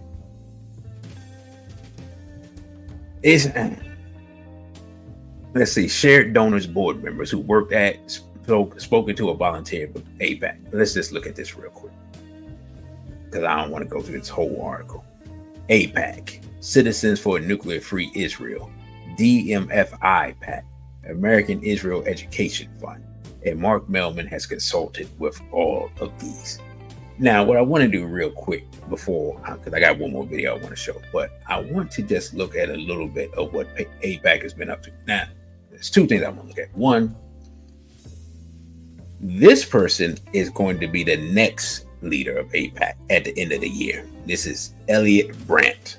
So anybody want to do research on Elliot Brandt, Y'all can start now.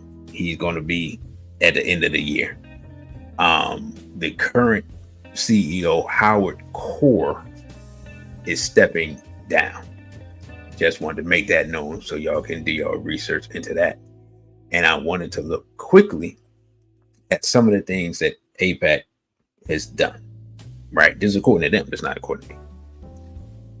Says they have secured $3.8 billion for quote unquote Israel's security.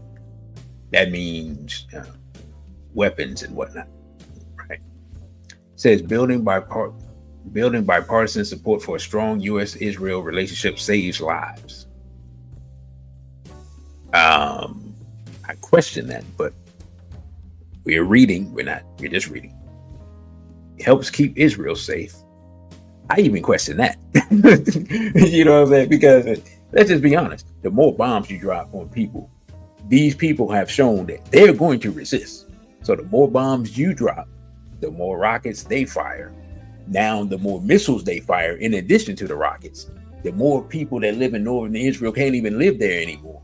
And now the Houthis have shown that they have missiles that can hit Tel Aviv. So the idea that the more bombs you drop, based upon the billions that you get, is actually saving anyone's life at this point is up for debate. Right?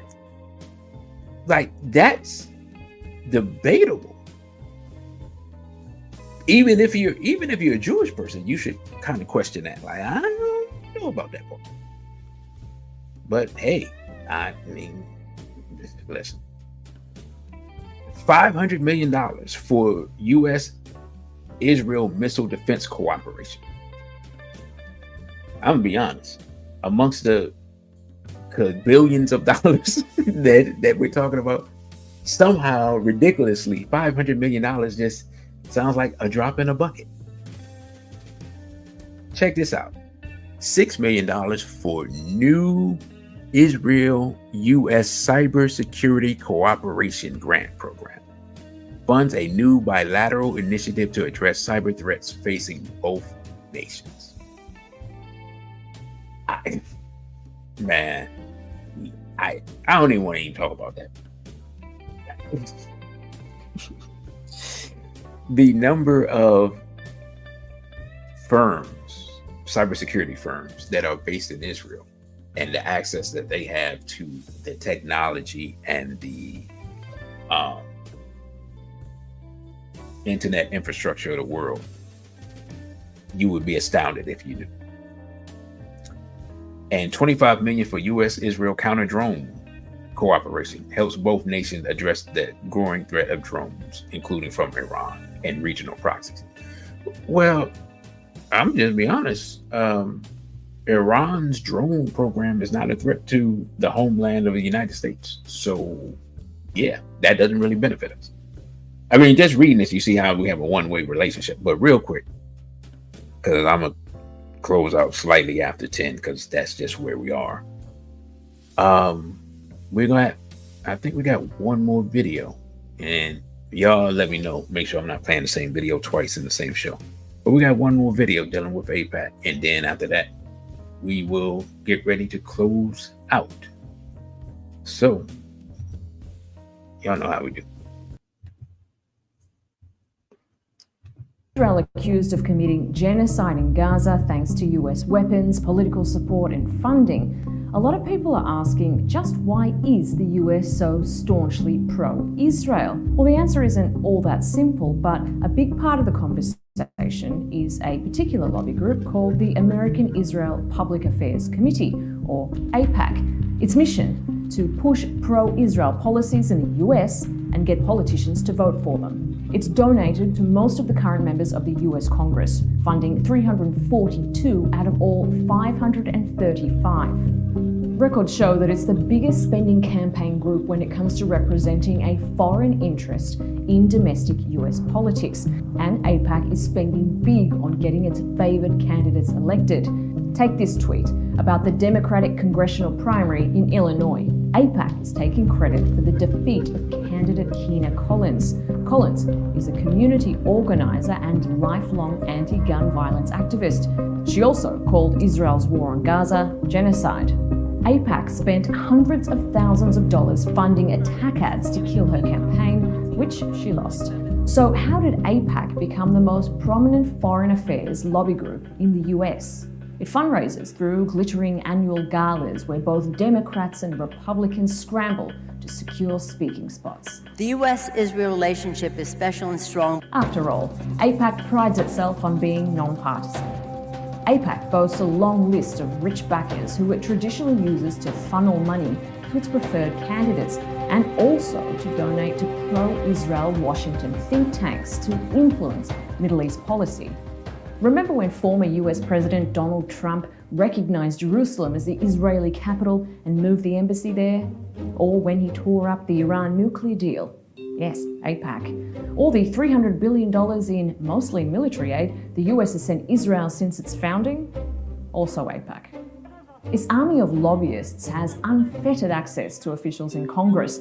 This is where it has traditionally focused its energy and money. You might have seen video of pro-Palestinian activists talking to AIPAC lobbyists. While you're having your lunch, just think about the children in Gaza who are starving.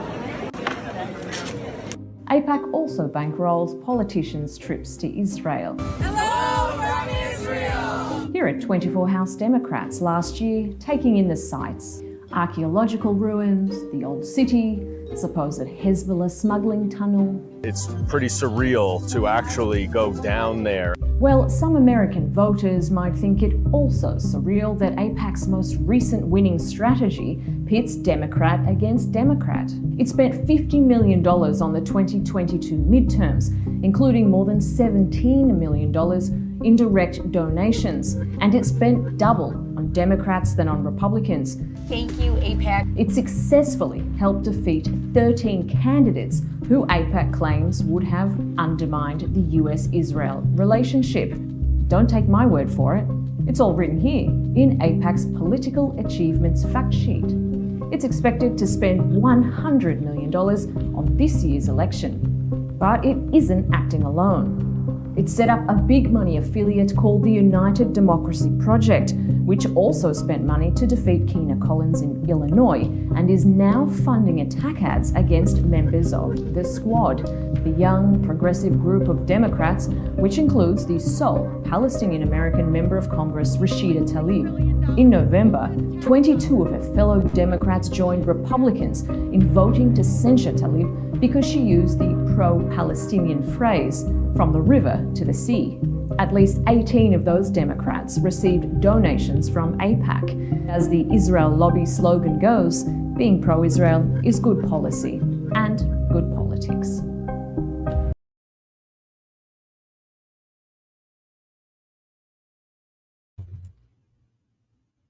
All right. So, excuse me. I think, we have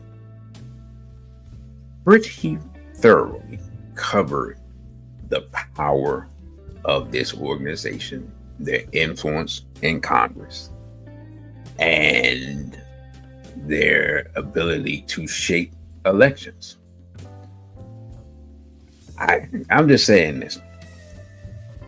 If somebody wants to know, well, DC, why do you spend 2 hours of your life addressing this issue? I just want people, I'm not here to tell people to vote or not vote, who to vote for, any of that stuff, right? It's up to you. You have to do what you feel is in your best interest. I just want people, anyone who's listening, but especially Black people, to understand how the game is played and who is influencing the people they are voting for. Like, we have to deal with the reality that virtually every politician that's put in front of us, whether Black or white, Republican or Democrat, all of them are going to put Israel first because of the influence like groups like AIPAC. I mean, you saw Donald Trump sit up there and say, we're going to make Israel great again, and we're going to make America great again. If I'm not mistaken, he said Israel first. Right. Now, you could say he was standing in front of, he may have been at an AIPAC meeting when he said that, but it doesn't matter. He said what he said. In reality, in order to make it, because again, people are saying he's saying make America great again, but he's not saying America first. Because if you said America first, then that would mean that everybody else is second or last. That means that the vast majority of your military spending would be for the defense of the homeland, which would then include the southern border. So that $3.8 billion would be on the southern border. That bad missile system and those troops that you sent over there will be on the southern border. Right? And the other millions of dollars and so forth and so on that's been spent would be spent on securing the border. Other money that's been sent to build infrastructure or whatever the case may be would be spent on the infrastructure right here, so you wouldn't have bridges collapsing and crossing the Chesapeake Bay, and so forth and so on ad nauseum. So that's why I wanted to do this show, because I just wanted to show people, while we're arguing amongst ourselves about which candidate is best, you know what I'm saying, trying to figure out the lesser of two evils, right? The reality is that none of them,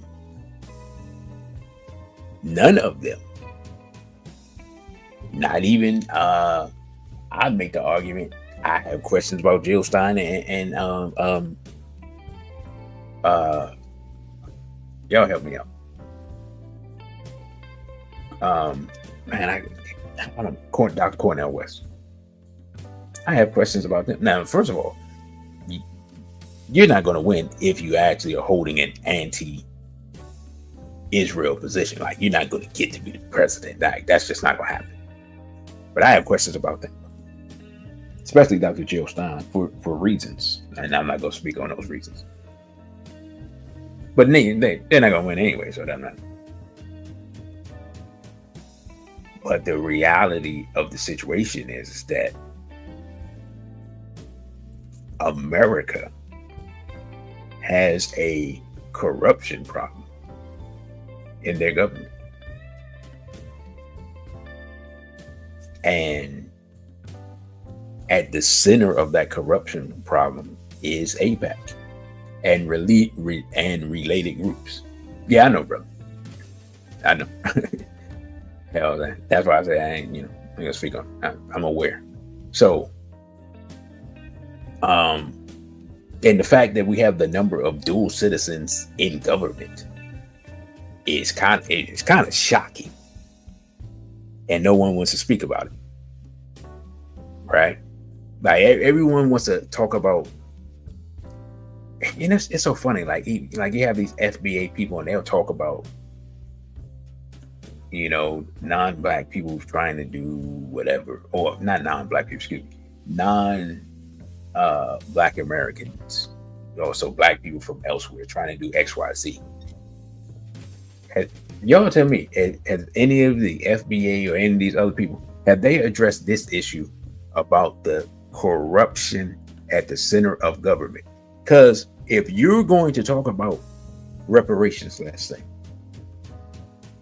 has anyone formed a black reparations pact to fund candidates to speak for and advocate for reparations? I'm just asking a question. Because if you're going to do that politically, that's how it's going to have to be done. You're going to have to collect money. You're going to have to glad hand. You're going to have to spend money on candidates. You're going to have to recruit candidates, and you're going to have to get them to advocate your most pertinent issue. Otherwise, you just flim-flamming the people.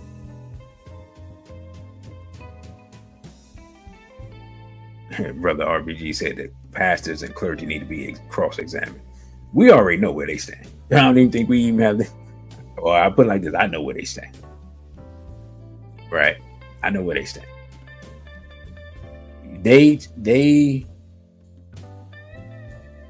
The pastors made their deal back in the 90s. I'll just say that.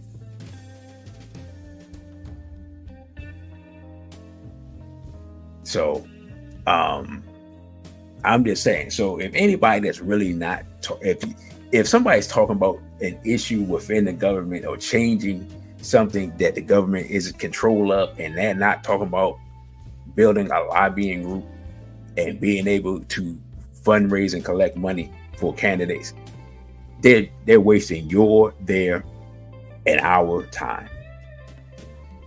They're full of malarkey, as white people used to say back in the olden time, right?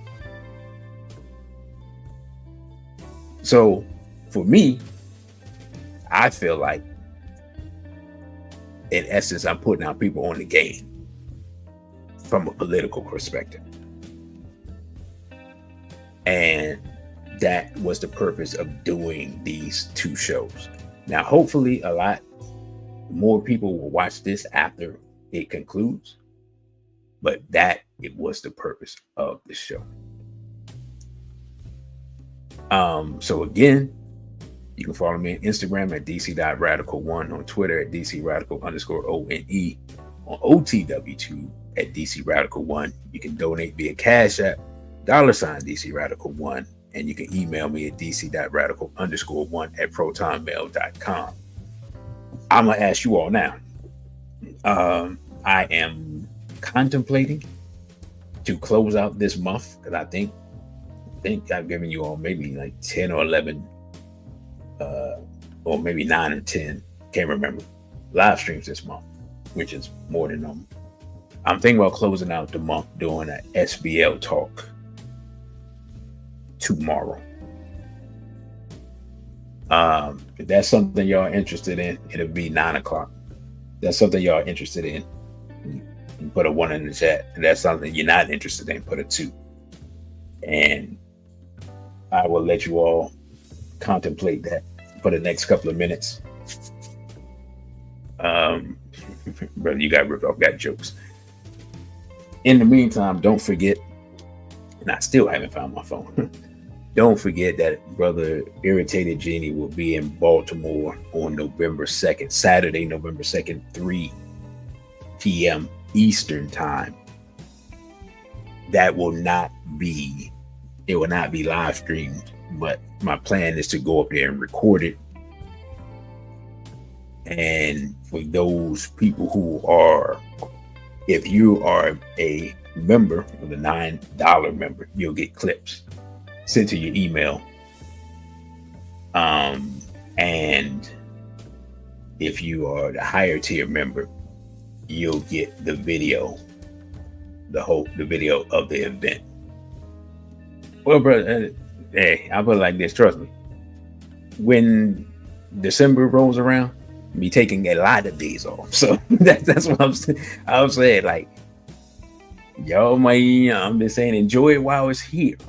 And that's all I'm saying. So that's why I'm asking. So far we got we're kind of like 5-2. Yeah, we're kind of like 5-2. All right, so if I can, I'll do an SBL talk because I haven't done one. And we'll see how that works out.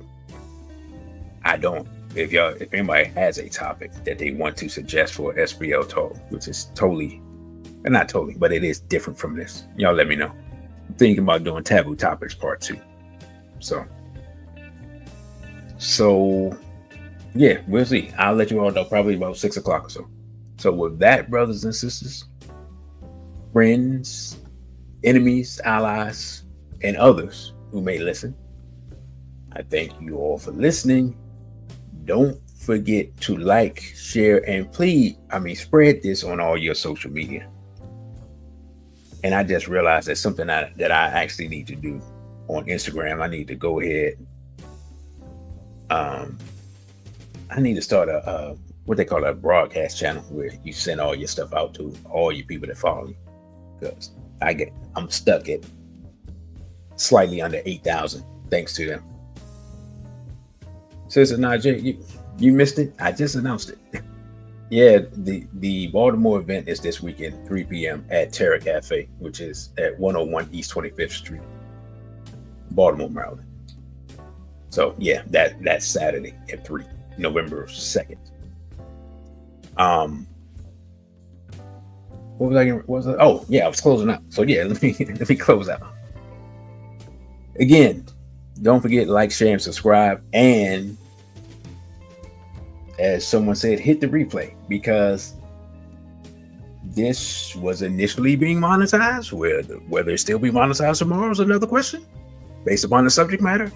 But yeah, go back through some of the recent ones, because all those are being monetized, and every view helps throw in a few ducats into the bucket.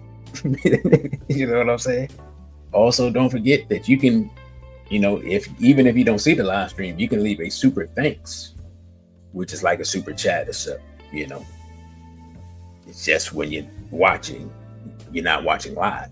And like I said, we got memberships, and with memberships, one of the perks you get, you're gonna get clips that you're not gonna be able to get anywhere else, because none of the events that Brother Jenny is doing upcoming, to my knowledge, will be live streamed, because they're family discussions, right?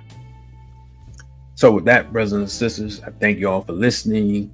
Thank you all for watching. Thank you all for supporting, donating, everything that you have done.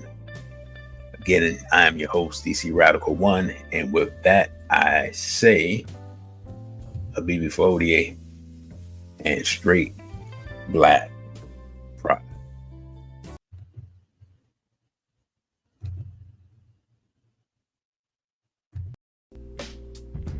Thank you for watching this video. Don't forget to like, share, and subscribe. Also follow us on our other social media platforms. On Instagram, we're at dc.radical1. On Twitter, we're at dc_radical_ONE. And the Cash App is $DC Radical1. Again, thank you for subscribing. Abibi Fodie and straight black pride.